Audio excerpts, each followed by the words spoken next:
మూడు సిలువలు మోసితివా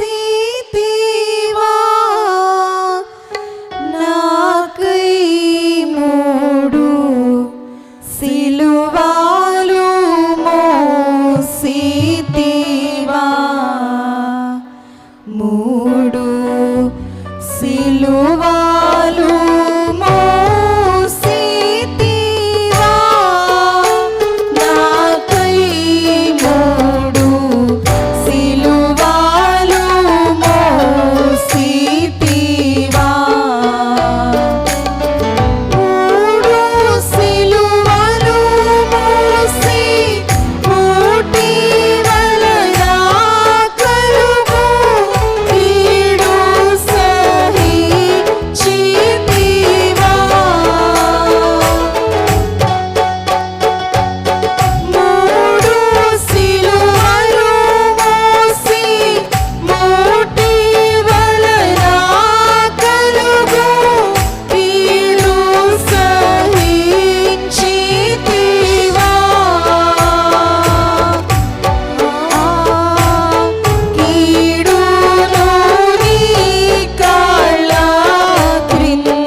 దుష్టులు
కలుషాత్ములు కరా సిలువాని పై మోప అలసిపోయి ఉంటివా కలుషాత్ములు కరా సిలువాని పై మోప అలసిపోయి ఉంటివా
మోసితివా మూడు సిలువలు మోసితివా నాకై మూడు సిలువలు మోసితివా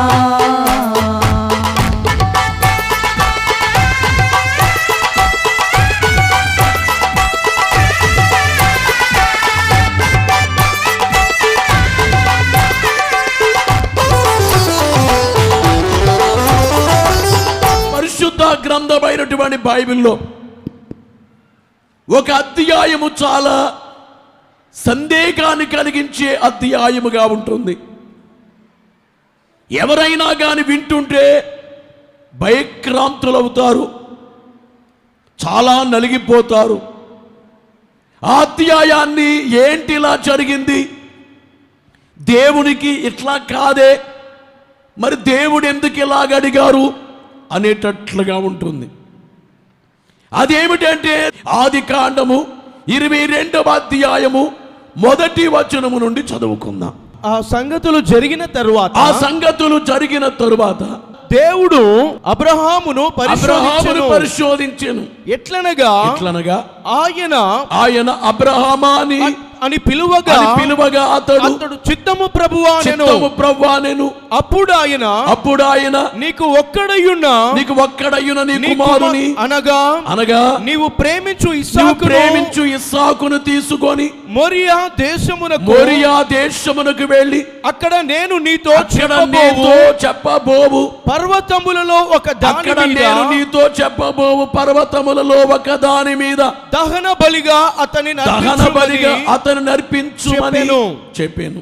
దహన బలి అంటే కట్టెలు పేర్చి కట్టెల మీద కుమారుని పెట్టి కత్తి తీసుకొని ఈ యొక్క తల దగ్గర ఈ భాగములో నరికేసి వెంటనే నిప్పి పెట్టి బూడిద చేయాలట. ఇది దేవుడు అడుగుతున్నారు అబ్రాహాముని. ఏంటిది? దేవునికి బలి కావాలా? నీ ఒక్కడైన కుమారుడు, నువ్వు ప్రేమించేటువంటి ఇస్సాకును తీసుకుని వెళ్ళి మోరియా దేశములో నేను చూపించే పర్వతములలో ఒక దాని మీద నువ్వు బలిగా అర్పించమని చెప్పారు. అసలు మీలో చాలా మందికి అబ్రాహాము గారి యొక్క కుమారుడు ఎలా జన్మించాడో, ఎలాగూ నలిగిపోయాడో తండ్రి, ఈ విషయాలు కూడా మీకు తెలిసిన వాళ్ళు ఉన్నారు.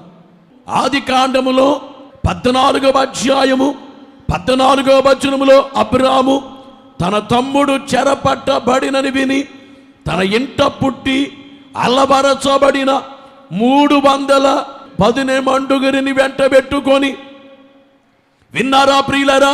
అబ్రాహాము గారింట్లో 318 మంది ఉన్నారు.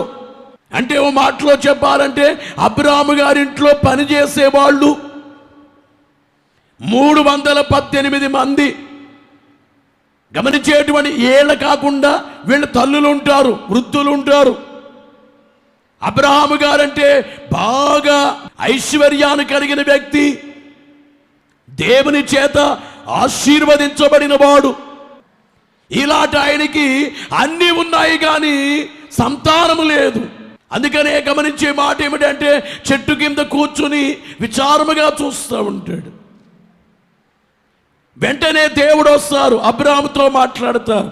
అప్పటికి అబ్రాహాముకి 99 సంవత్సరాల వయస్సు, తన భార్యకేమో శారాకు 89 సంవత్సరాల వయస్సు. అలాంటి వయసులో దేవుడు వచ్చి, అబ్రామా, నీకు మరుసటి ఏట ఈనాటికి నీ భార్య గర్భము ధరించి కుమారుని కంటుంది, ఆయనకి ఇస్సాకు అని పేరు పెట్టు అన్నారు. అయితే దేవుడు ఏమంటున్నారంటే అసాధ్యమేమీ లేదు నాకు. అలాగూ దేవుడు చెప్పిన ప్రకారముగానే మరుసటి ఏట ఆనాటికి అబ్రాహాము గారి భార్య గర్భము ధరించి, అనగా 100 సంవత్సరాల వయసులో అబ్రాహాముకు, 90 సంవత్సరాల వయసులో శారాకు దేవుడు కృప చూపి గర్భాన్ని తెరిచి దేవుడు చక్కటి కుమారుని దేవుడు దయచేశారు. కుమారుని, ఏకైక కుమారుడు. బోలో యేసు మహారాజుకో. ఈ కుమారునికి దాదాపుగా 30 సంవత్సరాల వయసు వచ్చింది. ఈ 30 సంవత్సరాల వయసులో పెళ్లి చేసే టైం. ఈ అధ్యాయం యొక్క చివరిలోనే పెళ్లి కూతురు ఆచూకీ దొరుకుద్ది. అంటే రిబకా యొక్క ఆచూకీ. అంటే అప్పటికి ఇస్సాకు యొక్క వయసు 30 సంవత్సరాల కాలం. ఈ అబ్రాహాము గారు ఇస్సాకునకు పెళ్లి చేసి మనవళ్ళని మనవరాలను ఎత్తుకోవాలని ఆశతో ఉన్న కాలంలో దేవుడు ఏమంటున్నారు, అబ్రామా అని పిలిచారు. చిత్తమునైనా అనగానే నీ ఒక్కడైన కుమారుని నువ్వు ప్రేమించు ఇస్సాకును నువ్వు బలిగా ఇవ్వాలి, దహన బలిగా. వెంటనే అబ్రాహాము ఏమనాలి, దేవా పిల్లలు లేని నాకు పిల్లవాడినిచ్చారే, ఇప్పుడేమో బలివ్వాలా? ఎన్ని పొట్టేళ్ళైనా ఇమ్మని చెప్పండి, ఇచ్చేస్తాను.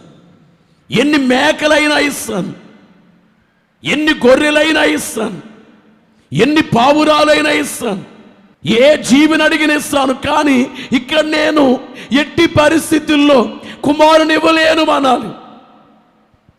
కానీ గమనించే మాట ఏమిటంటే ఈ యొక్క అబ్రాహాము అంటాడు, చిత్తమునైనా అలాగే. అందుకనే కట్టెలు తీసుకున్నాడు, నిప్పు తీసుకున్నాడు, కత్తి తీసుకున్నాడు, కుమారుని వెంట పెట్టుకున్నాడు, ప్రయాణం చేశాడు, మొరియా దేశానికి వెళ్ళాడు. ఎత్తైన ఆ కొండపైకి వెళ్ళాలి. ఆ కుమారునికేమో కట్టెలు మోపించాడు. తండ్రి ఏమో ఒక చేత్తో కత్తి పట్టుకున్నాడు, ఒక చేత్తో నిప్పు పట్టుకున్నాడు. వెళ్ళిపోతున్నారు. బరువెత్తుకున్నది కొడుకు ఇస్సాకు యొక్క బరువే. తండ్రి అయినటువంటి అబ్రాహాము ఎత్తుకోవాలి, కానీ ఇది నీవే మోయి, ఎందుకంటే ఈ కట్టెలతో నీవే కాల్చబడాలి కాబట్టి దీన్ని నీవే మోయాలి అనేటట్లుగా ఇవేమి చెప్పలేదు. అబ్రాహాము గారి విధానం ఏంటంటే భార్యకు చెప్పలేదు. అబ్రాహాము గారి విధానం ఏమిటంటే కుమారునికి చెప్పలేదు. భార్యకు చెబితే ఆ ఆటంకపరచవచ్చు. భార్య కంటే ముఖ్యము దేవుడు, కుమారుని కంటే ముఖ్యము దేవుడు. కాబట్టి కుమారుడు అడుగుతున్నాడు, నాయనా కాల్చడానికి నిప్పు, అలాగే వధించడానికేమో కత్తి నీ చేతిలో ఉంది, కాల్చడానికేమో కట్టెలు నా మీద ఉన్నాయి. ఈ 3 ఉన్నాయి, కానీ గొర్రె పిల్లేది అని అడిగాడు. అప్పుడు వెంటనే అబ్రాహాము గారు ఏడ్చేయాలి. కింద పడి, నాయనా గొర్రె పిల్ల ఏదంటున్నావు, నిన్నే నేను అర్పించేది అనే బాధతో ఏడ్చేయాలి. కానీ బైబిల్లో అలా కనబడదు. దేవుడే చూచుకొనును. తీరా వెళ్ళారు, ఆ యొక్క కట్టెలన్నీ పేర్చాడు. ఇస్సాకు చూస్తున్నాడు, మా నాన్న కట్టెలన్నీ పేరుస్తున్నాడు, గొర్రె పిల్ల లేదు. 2 కట్టెలు పేర్చి కుమారుని దగ్గరికి వచ్చి కాళ్ళు చేతులు కట్టేశాడు. ఈ కుమారుణ్ణి కట్టెల మీద పెట్టాడు. కత్తి తీసుకున్నాడు, నిప్పు రెడీ పెట్టుకున్నాడు. కత్తి పైకెత్తే టైంలో కనీసం ఇస్సాకు, నాన్న నువ్వు నన్ను బలిస్తావా? దేవుడేమైనా కానీ మనుషుల్ని బలి అడుగుతారా? నీవేదైనా గొర్రెలో మేకలో ఇవ్వాలి, కానీ ఇదేనా అనాలి. కానీ ఈ ఇస్సాకు మౌనంగా ఉన్నారు.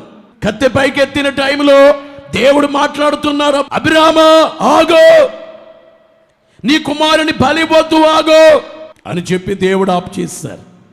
వెంటనే గమనించే మాట ఏమిటంటే కాళ్ళకి ఉన్న చేతులకున్న కాయిక తాళ్ళని తీశాడు. ఆ టైంలో అబ్రాహాముకు దేవుడు చూపిస్తున్నారు, చూడు నీ కుమారుడైనటువంటి ఇస్సాకు బదులుగా ఆ పొదలో ఉన్న పొట్టేల్ని ఇక్కడ తీసుకొచ్చి బలి ఇవ్వమని చెప్పేసి అన్నారు.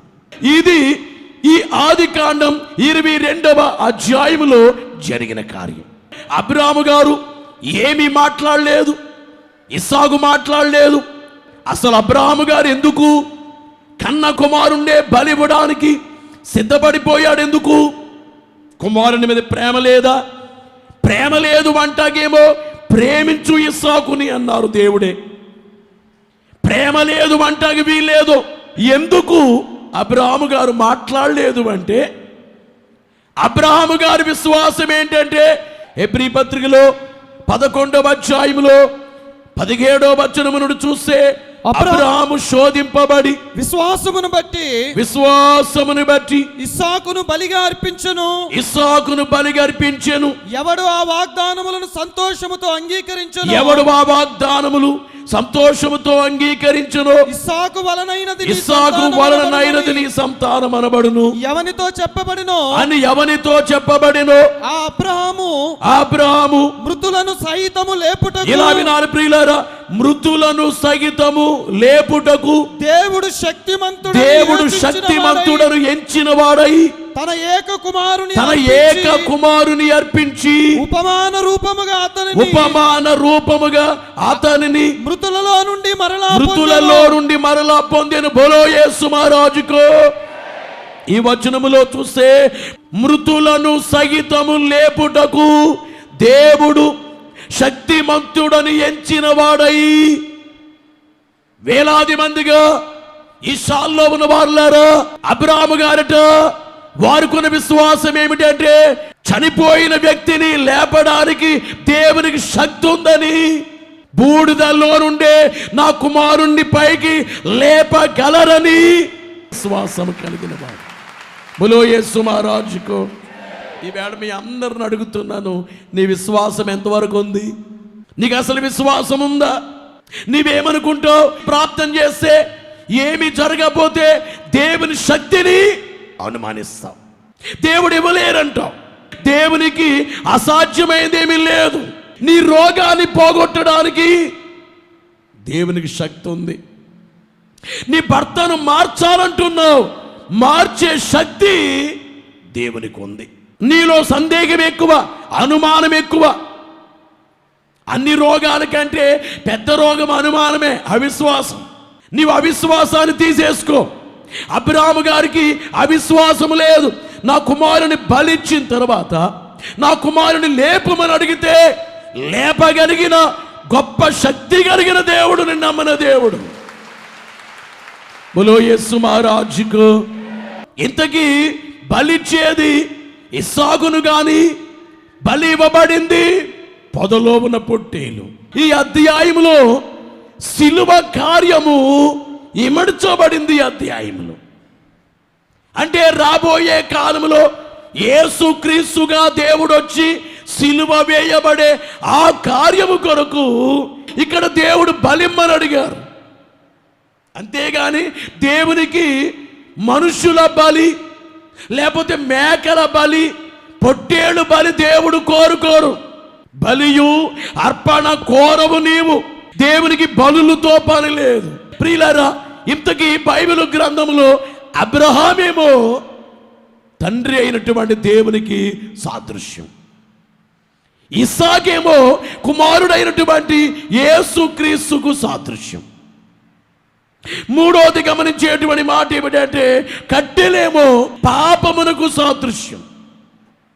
నాలుగోది గాడిద పాపులకు సాదృశ్యం. అలాగే మోరియా పర్వతము కల్వరి కొండకు సాదృశ్యం. ఆరోది నిప్పు ఉగ్రతకు సాదృశ్యం. ఏడోది కత్తి తీర్పుకు సాదృశ్యం. ఎనిమిదోది పొదలో ఉన్న పొట్టేలు యేసుక్రీస్తు ప్రభువారికి సాదృశ్యం. గమనించే తొమ్మిదోది నక్షత్రాలు విశ్వాసులకు, పదోది ఇసుక ఇశ్రాయేలీయులకు సాదృశ్యం.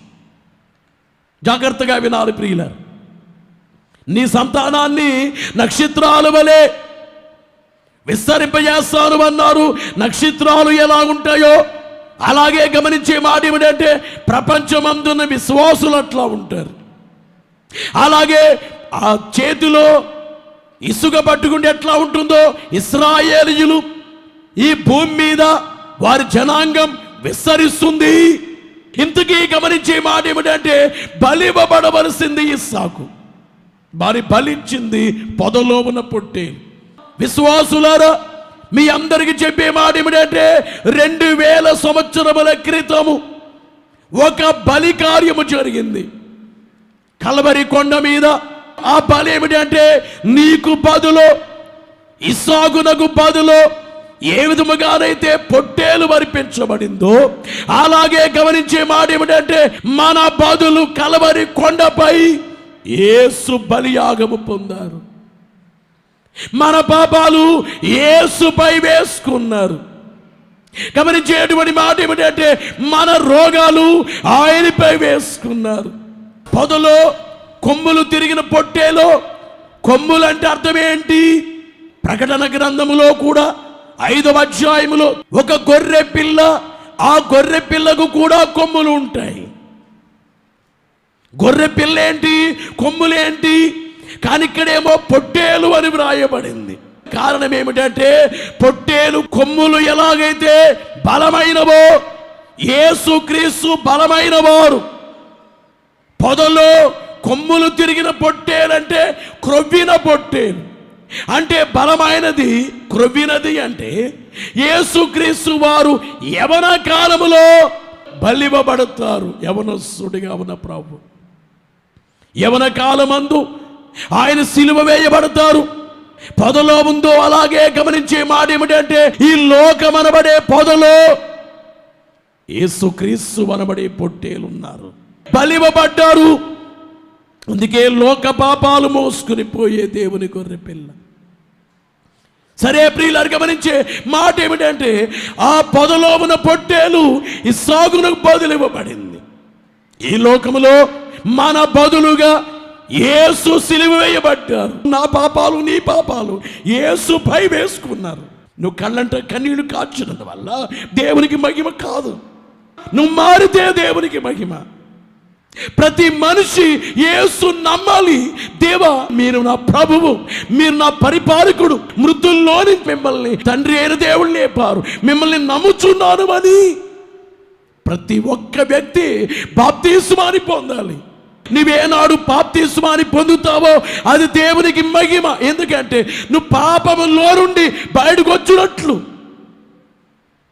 లేకపోతే యేసు వారు సిలువ వ్యర్థమైపోతే, సిలువ అనేది వ్యర్థము కాకుండా ఉండాలంటే ప్రతి మనిషిలో మార్పు రావాలి.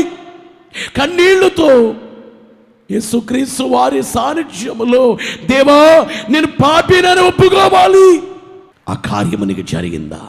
పొదలో కొమ్ములు తిరిగినటువంటి పొట్టేలు ఇస్సాకునకు బదులుగా, అంటే బలివ్వబడవలసింది ఇస్సాకు, కానీ ఇస్సాకు బదులు పొట్టేలు అర్పించబడిందో మానవుల పాపాలు నరకానికి తీసుకెళ్తాయి. ఆ నరకాన్ని నేను భరిస్తాను అని యేసువారు భరించారు.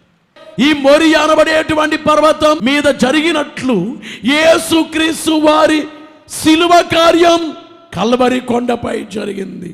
అనగా మోరియా కొండ అనేది కల్వరి కొండకు సాదృశ్యం. మార్కు వ్రాసినటువంటి సువార్త 10వ అధ్యాయం 45వ వచనములో వ్రాయబడిన మాట ఏమిటంటే మనుష్య కుమారుడు పరిచారము చేయించుకొనుటకు రాలేదు గాని పరిచారము చేయుటకును అనేకులకు ప్రతిగా విమోచన క్రయధనముగా తన ప్రాణము ఇచ్చుటకును వచ్చాడు. అనేకులకు ప్రతిగా విమోచన క్రయధనముగా తన ప్రాణమిచ్చుటకు వచ్చెను. తిమోతికి వ్రాసినటువంటి మొదటి పత్రిక 2వ అధ్యాయము 6వ వచనములో ఈయన అందరి కొరకు విమోచన క్రయధనముగా తన్ను తానే సమర్పించుకొని. ప్రియులారా, యేసుక్రీస్తు వారు అందరి కొరకు బలివ్వబడ్డారు. నువ్వు మారాపోయిన ఒక కార్యం ఏమిటంటే నీ కొరకు నా కొరకు యేసు బలి అయిపోయారు. మోరియా కొండ అది కల్వరి కొండకు సాదృశ్యం. ఇక రెండవదిగా చూస్తే మోరియా అనబడేటువంటి కొండ సువాసనకరమైన కొండ. గమనించేటువంటి మాట ఏమిటంటే ఈ మోరియా కొండ పైన మొలిచేటువంటి చెట్లు సువాసనిస్తూ ఉంటాయి. ఈ మోరియా కొండ సువాసనకరమైంది. ఇలా వినాలి ప్రియులారా, అలాగే కల్వరి కొండ అనబడేటువంటిది సువాసనకరమైంది. ఎందుచేత అనేక జీవితాల్ని ఈ కల్వరి కొండ సువాసనగా మార్చేసింది. దావీదు సంకీర్తన 38వ సంకీర్తనలో 4-5 వచనాల్లో నా దోషములు నా తల మీదుగా పొర్లిపోయినవి, నా తల మీదుగా పొర్లిపోయినవి, నేను మోయలేని బరువు వలె, నేను మోయలేని బరువు వలె అవి నా మీద మోపబడి ఉన్నవి. ఇలా వినాలి ప్రియులారా, నా మీద మోపబడి ఉన్నవి. నా మూర్ఖత వలన కలిగిన నా గాయములు దుర్వాసన గలవై స్రవించుచున్నవి. ఇలా వినాలి ప్రియులారా, రెండు గమనించాలి. ఒకటి దుర్వాసన, రెండోది సువాసన. నీలో పాపం ఉంచుకున్నంత కాలం అది దుర్వాసనే. శవానికి ఎంత సెంట్ అయినా, ఎంత పౌడర్ అయినా రాయండి, ఏమవుతుంది? ఆ శవములో నుండి దుర్వాసన వస్తూనే ఉంటుంది. అలాగే గమనించే మాట ఏమిటంటే, ఎవరైతే యేసుని ఇంకా నమ్మలేదో వాళ్ళు ఇంకా చనిపోయిన వాడితో సమానం. అందుకే బైబిల్ చెప్పేది ఏమిటంటే, మీ అపరాధముల చేతను, మీ పాపముల చేతను మీరు చచ్చిన వారై ఉండగా, మనం చచ్చిన వారిగా ఉన్న మనల్ని యేసు లేపారు. నా పాపాన్ని బట్టి కలిగే గాయాలు ఏమొస్తున్నాయంటే దుర్వాసన వస్తున్నాయి. ఈ దుర్వాసనని యేసు వారు ఏం చేస్తారు? కల్వరి కొండ మీద దుర్వాసన తొలగింపజేసి సువాసన ఇచ్చారు. ఎఫెసీ పత్రికలో 5వ అధ్యాయము 2వ వచనములో, క్రీస్తు మిమ్మును ప్రేమించి పరిమళ వాసనగా ఉండుటకు, ప్రియులారు గమనించే మాట ఏమిటంటే, పరిమళ వాసనగా ఉండుటకు మన కొరకు తన్ను తాను దేవునికి అర్పణముగాను బలిగాను అర్పించుకొనెను. విన్నారా? గమనించేటువంటి మాట ఏమిటంటే, మనందరినీ పరిమళ వాసనగా చేయుటకు దేవుడట బలిగా అర్పణముగా చేయబడ్డారు కల్వరి కొండ మీద. ఇలా వినాలి ప్రియులారా, కల్వరి కొండ పైనుంచి ఏమొచ్చింది? సువాసన వచ్చింది. అందుకనే సువాసన వచ్చింది కనుక ఈవేళ సిలువను గూర్చిన ఈ వార్తే ఎంతమందికి చెప్పినా కానీ ఇంకా వినాలి. ఇది ఎవరికి చెప్పినా మారిపోతారో. మూడోదిగా గమనించే మాట ఏమిటంటే, ఈ మొరియా కొండ దైవ మందిరము కట్టబడిన కొండ. అనగా మొరియా కొండ మీదే యెరూషలేము దేవాలయము కట్టబడింది.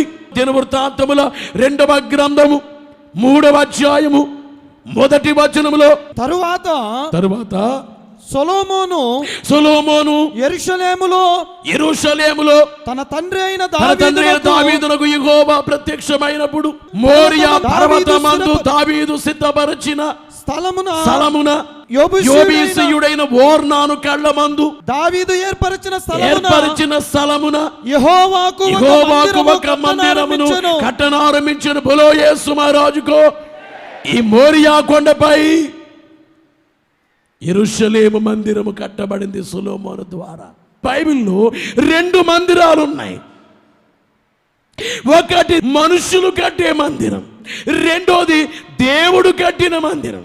మనుషుల మందిరాలైతే కొంతకాలం వచ్చేటప్పటికి బీటలు తీస్తాయి, కొంతకాలం వచ్చేటప్పటికి ఆ మందిరం పాడవుతుంది. అది మనుషులు కట్టేది. కానీ బైబిల్లో దేవుడే కట్టిన మందిరం ఉంది. ఆ మందిరం ఎన్ని సంవత్సరాలైనా కానీ చెక్కు చెదరదు.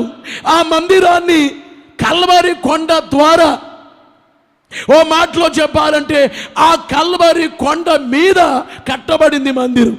అంటే ఇప్పుడు మీరు కల్వరి కొండ దగ్గరికి వెళ్ళి అక్కడ మందిరం అనుకోకండి. దేవుడే కట్టినటువంటి ఆ మందిరం పేరేమిటంటే క్రైస్తవ సంఘం అనబడేటువంటి మందిరాన్ని దేవుడు కట్టారు. క్రైస్తవ సంఘం. బలో యేసు మహారాజుకో. 2000 సంవత్సరాలైనా కానీ ఈ మందిరం పాడవలేదు.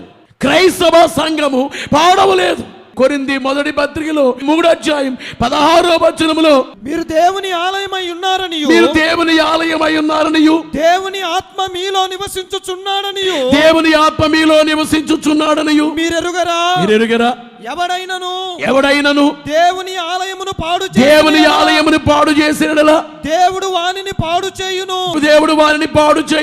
దేవుని ఆలయము పరిశుద్ధమైనది, మీరు ఆ ఆలయమై ఉన్నారు. ప్రియమైన మాట ఏమిటంటే, పౌలు గారు అంటున్నారు, కొరింథీ సంఘమా, మీరు దేవుని ఆలయమై ఉన్నారు.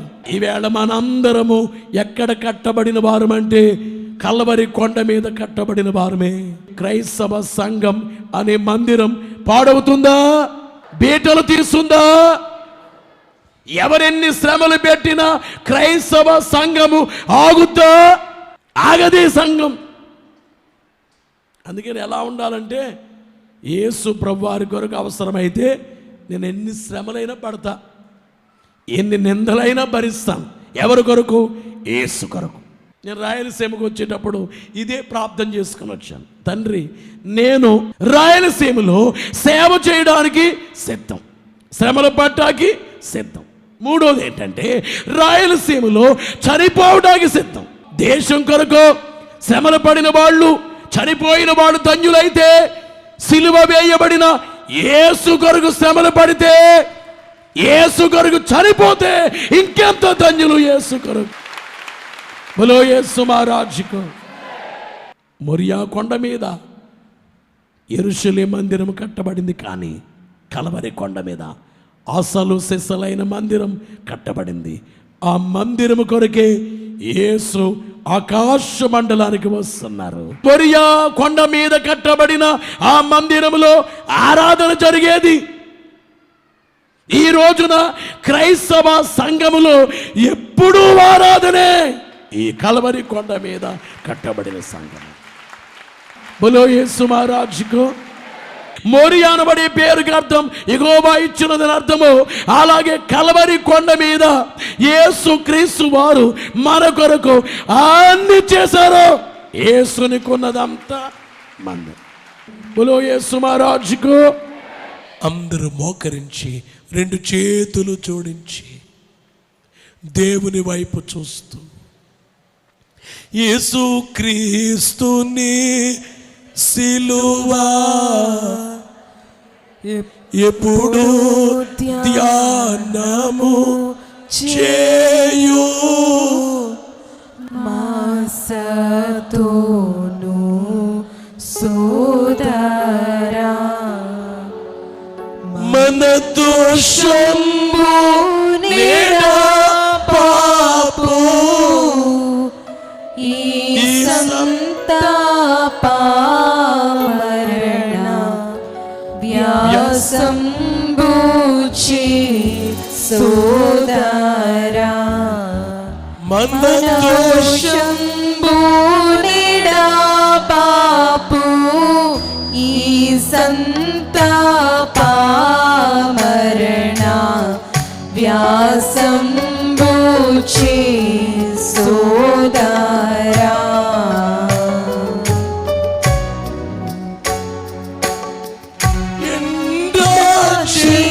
గాయములు మండుచునుండెను, నిండు వేదన సోదరా. ఎండచి గాయములు మండుచునుండెను,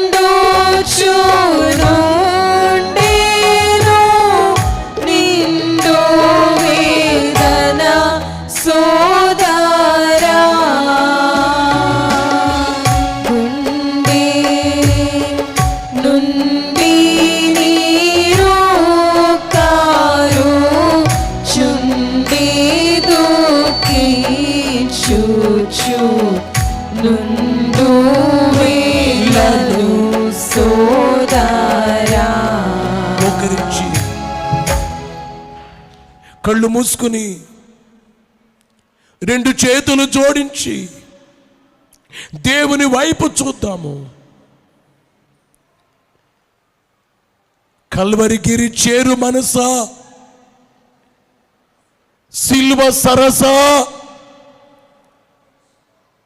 కల్వరిగిరి చేరు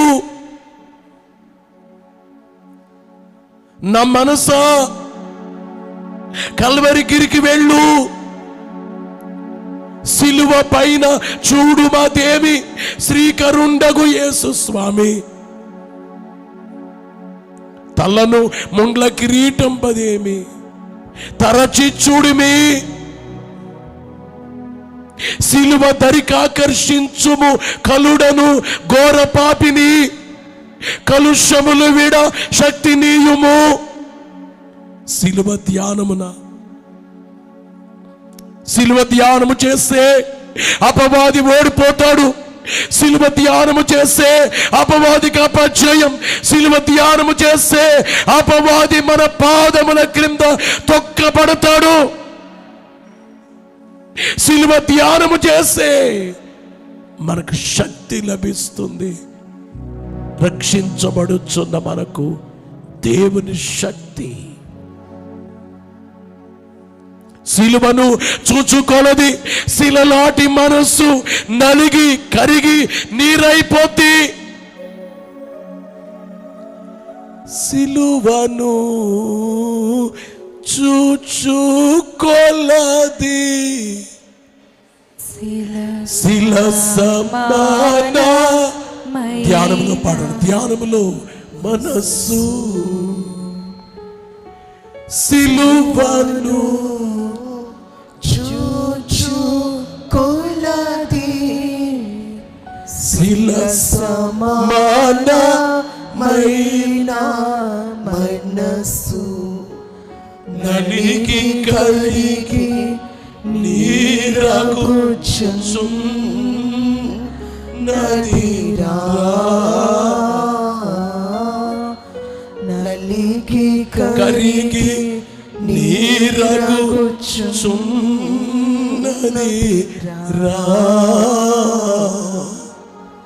నీ సిలువే నా శరా నాయనురా.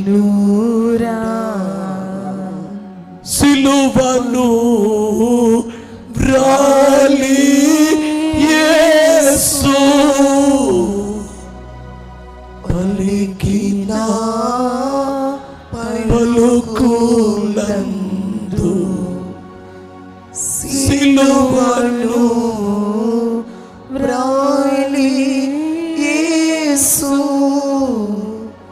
పలికిన పలుకులందు విలువలేని ప్రేమామృతము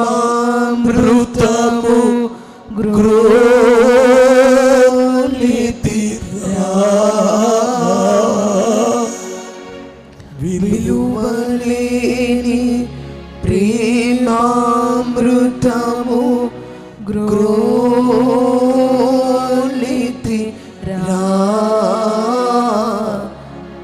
నీ సిలువే నా శైరా నాయనురా. శరణు యేసు శరణు శరణు శరణు శరణు నా ప్రభువా. శరణు యేసు శరణు శరణు శరణు శరణు నా ప్రభువా.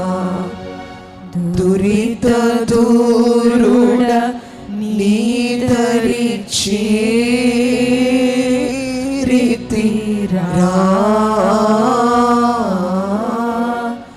దురిత దూరుడ నీదరి చేరితిరా. నీ సిలువే నా శైరా నాయనురా. పలువిధ పదములరసి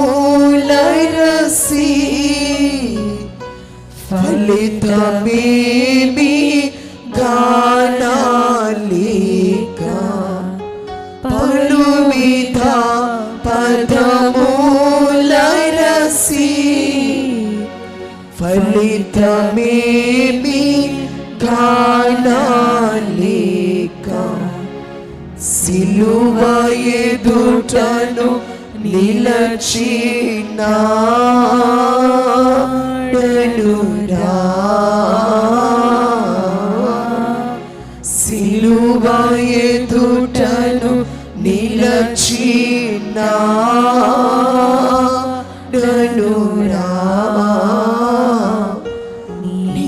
సిలువే నాశైనా నాయనూరా. నాకు నా ప్రియుడు ఎన్గేది ద్రాక్షవనములోని కర్పూరపు పూగుత్తులతో సమానుడు అని ప్రియురాలు పరమగీతమునందు 1వ అధ్యాయము 14వ వచనములో ప్రియురాలు పలుకుచున్నట్లు క్షమించేటటువంటి యేసుక్రీస్తు సిలువనాథుని యొక్క కార్యము వైపు, ఆ రక్తము వైపు చూద్దాము. ఎంత పాపినైనను యేసు చేర్చుకొనును, అంచుని సువార్త అంతటా చాటింతునన్నట్లు ఎంత పాపినైనను క్షమించే రక్షకుడు. నీ పాపముల కంటే నీ తండ్రి దయ గొప్ప. మిత్రుడా రారమ్మో అని లోకములో ఉన్న మానవాళిని పిలుచుచున్నట్లు ఎంతటి పాపినైనను క్షమించగలిగినటువంటి తన్ను జంపు జనుల ఎడల దయను చూపెను. ఎవరైతే ప్రభుని హింసిస్తున్నారో, బాధిస్తున్నారో, హేళన చేస్తున్నారో, వెలివేసి ఉన్నారో, దూషించారో, అవమానపరిచారో వారందరినీ క్షమించే ప్రభు, పాపులైన వారందరినీ క్షమించే, పాపములను క్షమించేటటువంటి యేసుక్రీస్తు వారి యొక్క సిలువలో వేలాడినటువంటి ప్రభువును, శాపముగా మార్చబడినటువంటి యేసుక్రీస్తు వారిని, కొట్టువారికి తన వీపును అప్పగించినటువంటి, వెంట్రుకలు పెరుగు వారికి తన చెంపను అప్పగించినటువంటి ఎంత శ్రమ, పాపులను రక్షించడానికి ఎంత శ్రమ.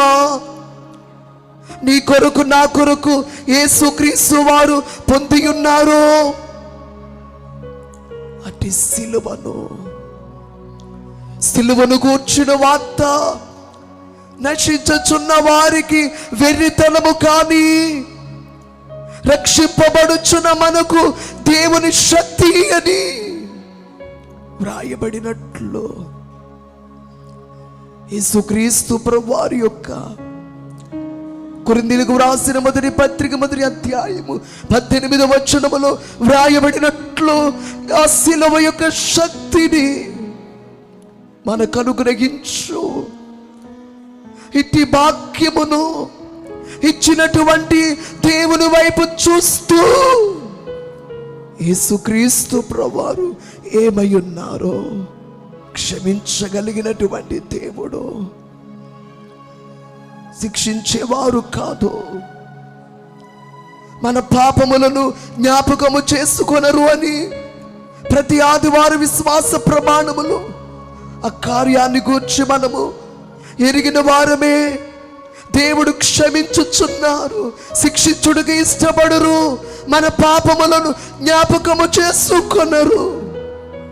నిలువెల్ల గాయములు పొందినటువంటి ప్రభువా, మమ్మలను మా భారములను మోసినటువంటి దేవా, మీ విలువైన రక్తాన్ని కాలువలుగా రక్తం బెల్ల కారుచుండెను అన్నట్లు ఒక్క రక్తపు బొట్టు కూడా మీ శరీరములో, యేసు వారి శరీరములో, దేహములో ఒక్క రక్తపు బొట్టు కూడా లేకుండా ఆయన రక్తమంతా కార్చబడినటువంటి కార్యము. ప్రమాదము జరిగితే, యాక్సిడెంట్ అయితే ఆ వ్యక్తిలో ఉన్నటువంటి రక్తమే బయటకు వెళ్ళిపోతే ఆ వ్యక్తికి ప్రాణము లేనట్టే. ఇదిగో యేసుక్రీస్తు వారిలో, సిలువ శ్రమ పొందిన యేసు వారిలో రక్తమే ఒక రక్తపు బొట్టు కూడా ఆయనలో లేకుండా విలువైన రక్తాన్ని, ఎంతటి పాపినైనను క్షమించగలిగినటువంటి, శుద్ధి చేయగలిగినటువంటి ఆయన రక్తాన్ని మనకు అనుగ్రహించిన యేసువారి వైపు చూద్దాము. ప్రేమించే దేవుడు, క్షమించడమే కాదు ప్రేమించే దేవుడు. పాపిన సహించుకోవాలి కానీ దేవుడు అలా చేయడము లేదు. ఊరు వెలుపల ఉన్నటువంటి ఆ కుష్ఠరోగి యొద్దకు యేసుక్రీస్తు వారు వెళ్ళారు. వెలివేయబడినటువంటి తన రోగమును బట్టి, కుష్ఠరోగమును బట్టి ఊరు వెలుపల ఉన్న ఆ కుష్ఠరోగి యొద్దకు వెళ్ళినటువంటి ప్రభువు అతనిని పట్టుకున్నారు. అతన్ని పట్టుకున్నారు. నీకిష్టమైతే నన్ను శుద్ధినిగా చేయగలవంటే నాకిష్టమేనన్నారు. నాకిష్టమేనన్నారు. నీవు శుద్ధుడు కమ్మన్నారు. శరీరమునకున్న కుష్ఠ వ్యాధి కంటే భయంకరమైనది ఏంటంటే పాపమనబడే కుష్టు. అట్టి పాపినే దేవుడు అసహించుకోవడం లేదు. ప్రేమిస్తున్నారు, క్షమిస్తున్నారు, ప్రేమిస్తున్నారు. దేవా మీకు స్తోత్రములు నాయన. మల్కు అనబడే ఆ వ్యక్తి చెవే నరకబడినప్పుడు, పేతురు గారు నరికినప్పుడు ఆ మల్కు యొక్క చెవినే ప్రభువే ఆ సమయంలో మరలా బాగు చేశారు, అతికించారు, బాగు చేశారు. ఆయన ప్రేమించేవారై ఉన్నారు. నిన్ను ప్రేమతో చూచు వారికి నీదు ప్రేమ ఏమియో తెలియను యేసు అని దైవజనులు రాసినట్లు. స్తోత్రములు నాయన. దేవా మీకు వందనాలు, మీకు స్తోత్రములు, మీకు స్తోత్రములు. మమ్మల్ని క్షమించే దేవా, మమ్మల్ని ప్రేమించే దేవా, మీకు స్తోత్రములు. మా కొరకై ఎంత చేదైనను అనుభవించినటువంటి యేసుక్రీస్తు ప్రభువా మీకు స్తోత్రములు. దేవుడు వైన మీరు నరునిగా రావడము మీకది చేదే. ఎంత చేదు మా కొరకు మీరు పొంది ఉన్నారు. దేవా మీకు స్తోత్రములు, స్తోత్రములు, స్తోత్రములు నాయన. మీకు నమస్కారములు నాయన. గెత్సేమనబడే తోటలో ఆ గిన్నెలో ఉన్నటువంటి ఆ విషమును, ఆ చేతును త్రాగివేసినటువంటి దేవా మీకు స్తోత్రములు నాయన. మీకు స్తోత్రములు తండ్రి. దేవా మీకు స్తోత్రములు, స్తోత్రములు. ఘనమైన దేవా మీకు వందనాలు. అట్టి సిలువ యొక్క యేసుక్రీస్తు వారి యొక్క సిలువను బట్టి, ఆయన రక్తమును బట్టి స్తోత్రములు నాయన. సూర్యుండు పువ్వులకెంతో సొగసైన రంగులెత్తున్, సూర్యుండైనట్టి యేసు శుభగుణములెత్తున్. బలమైన తండ్రి, నీతి సూర్యుడై ఉన్న యేసుక్రీస్తు వారి యొక్క ఆ యొక్క మహిమ, ఆ మహిమ, నీతి సూర్యుని యొక్క ఆ కాంతి మా లోపలికి యేసు వారి యొక్క రక్తములో ఉన్న ఆ గొప్ప కార్యమును మా లోనికి మీరు పంపించి అందమైన పుష్పములుగా తయారు చేయుచున్నటువంటి దేవా తండ్రి మీకు స్తోత్రములు నాయన. స్తోత్రము. లేవి కర్ర ఆ ప్రత్యక్షపు గుడారములో ఉంచబడినప్పుడు, ఆ ఎండినటువంటి కర్రను ప్రత్యక్షపు గుడారములో ఉంచినప్పుడు తెల్లవారేసరికి అది చిగిర్చినది, పూత పోసినది. బాదమ పండ్లు గల్లదిగా ఉన్నది, పుష్పములు పూసినట్లుగా ఎలాగో కనబడుచున్నదో యేసుక్రీస్తు వారిని బట్టి పుష్పించే వారముగా, వికసించే వారముగా, సువాసనిచ్చే వారముగా, భయంకరమైన స్థితిలో ఉన్నటువంటి మమ్మలను పరిశుద్ధులుగా చేసినటువంటి యేసుక్రీస్తుని సిలువ ఎప్పుడు ధ్యానము చేయు మాసాతోను సోదరా మైనా దోషంబునేడా పాపు ఈ సంతాపమరణ వ్యాసంబుచి సోదర క్షమించే దేవుడు అయ్యున్నా క్షమించే దేవా మీకే స్తోత్రములు. ప్రేమించే దేవా ఎంతటి పాపినైనను క్షమించగలిగినటువంటి శక్తి కలిగినటువంటి సిలువ కార్యమును బట్టి తండ్రి మీకు స్తోత్రములు.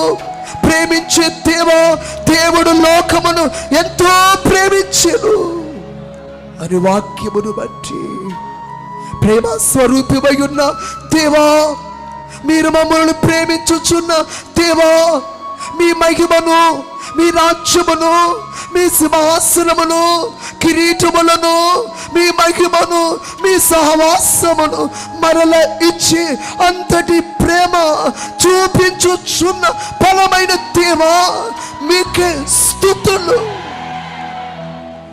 చేదుగా మార్చబడినటువంటి గొప్ప దేవా నా కొరకు చేదును అనుభవించినటువంటి దేవా మీకు స్తోత్రములు. కర్పూర పూగుత్తులో బలమైనటువంటి నేను స్థితిలోనికి మమ్మల్ని నడిపించి మీ కృప చూపించి మీ కార్యములను జరిగింపచేసిన దేవా త్రైక దేవా త్రియేక దేవా మీకే స్తుతులు. వందనములు వందనములు. ఆయన హెచ్చవలసి ఉన్నది, ఆయన హెచ్చవలసి ఉన్నది, నేను తగ్గవలసి ఉన్నది అని స్నానికుడిని యోహాను గారు పలికినట్లు తండ్రి క్షమించి ప్రేమించి చేదును అనుభవించినటువంటి గొప్ప దేవా మిమ్మల్ని హెచ్చించి మిమ్మల్ని కనపరిచి మహిమపరిచి అటు జీవితమును మేము కలిగి మీ ఉన్నతమైన రాజ్యమునకు యేసుక్రీస్తు ప్రభువారి యొక్క రెండవ రాకడకు సిద్ధపడు గొప్ప భాగ్యాన్ని వాక్యము విన్న ప్రతి ఒక్కొక్కరిలో మీ వాక్యము నూరంతలుగా ఫలింపచేసి మీ చిత్తము నెరవేర్చి మేఘమెక్కించమని మా కొరకు త్వరగా ఆకాశ మండలములోనికి పెండ్లి కుమారునిగా రానయ్యున్న పూగుత్తుల కొరకాయ పుష్పములు కొరకాయ త్వరగా రానయ్యున్న యేసుక్రీస్తు వారి యొక్క అతి శ్రేష్టమైన నామమున స్తుతించి వేడుకొనుచున్నాము పరమ తండ్రి. దేవా నాకు కనబడుము, నాతో మాట్లాడుము. దేవా అందరికీ కనబడుము, అందరితో మాట్లాడుము. మౌనముగా బలంగా దేవుని వైపు చూద్దాం.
ఎటువంటిది ప్రేమ, ఎటువంటిది శాంతమెటుల వర్ణింతు స్వామి.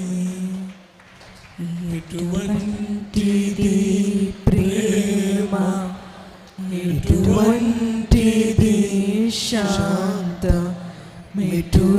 వర్ణింతు స్వామి. ఏ పాపమెరుగని యో పావన మూర్తి పాప విమోచకుండా నా పాలి దైవమా నా పాపముల కొరకి పాట్లు నొందినావా. మహాకరుణ శిలువ ధ్యాన కూటమును జరిగించుకుని భాగ్యం ఇచ్చారు, బలపరిచారు. స్తోత్రాలు. లైవ్ ద్వారా వినిన వారు, చూస్తున్నవారు, ఈ మందిరములో ఉన్నవారు అందరూ శిలువ శక్తిని పొంది మేఘమెక్కునట్లు దీవించు. త్వరగా వచ్చుచున్న క్రీస్తు ప్రభు నామములు వేడుకొనుచున్నాం తండ్రి. పరలోకమందున్న మా తండ్రి, మీ నామం పరిశుద్ధపరచబడును కాక, మీ రాజ్యం వచ్చును కాక, మీ చిత్తం పరలోకమందు నెరవేర్చున్నట్లు భూమి యందు నెరవేరును కాక. మా అనుదిన ఆహారము నేడు మాకు దయచేయము. మడిన అపరాధములు చేసిన వారిని క్షమించిన ప్రకారం మా అపరాధములు క్షమించుము. మమ్మల్ని శోధనలోనికి తేక కీడుని తప్పించుము. రాజ్యము, శక్తియు, మహిమయు నిరంతరము మీరే ఉన్నారు తండ్రి. ఆమేన్. ప్రభు యేసు రక్తమునకు జయము, అపవాది క్రియలకు లయము. ప్రభు యేసు రక్తమునకు జయము, అపవాది క్రియలకు లయము. ప్రభు యేసు రక్తమునకు సంపూర్ణ విజయము, అపవాది క్రియలకు అనంతకాల నాశనము. హల్లెలూయా, హల్లెలూయా, హల్లెలూయా. స్తోత్రం, స్తోత్రం, స్తోత్రం. ఆమేన్, ఆమేన్, ఆమేన్, ఆమేన్. మన ప్రభు అయిన యేసుక్రీస్తు వారి శిలువ శక్తి, తండ్రికి దేవుని యొక్క ప్రేమలో ఉన్న శక్తి, పరిశుద్ధాత్మని శక్తి మీకు అనుగ్రహించబడి బలపడి మేఘమెక్కే భాగ్యము దేవుడు మెండుగా దయచేయును కాక. ఆమేన్. నిత్యము దేవుడు మహిమ నొందును కాక. ఆమేన్. నరుణము తీర్చిన నా దేవా, నా ప్రభువా నీ రుణము తీర్చగలనా. నీవు నా ఋషివై బోధించి నా బదులు చనిపోయి నా వాణి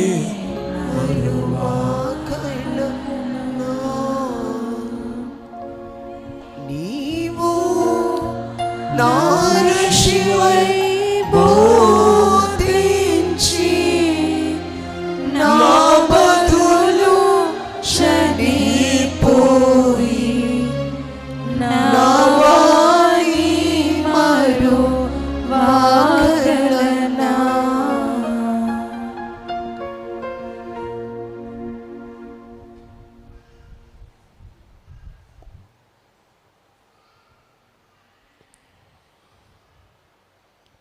మరణాత మరణం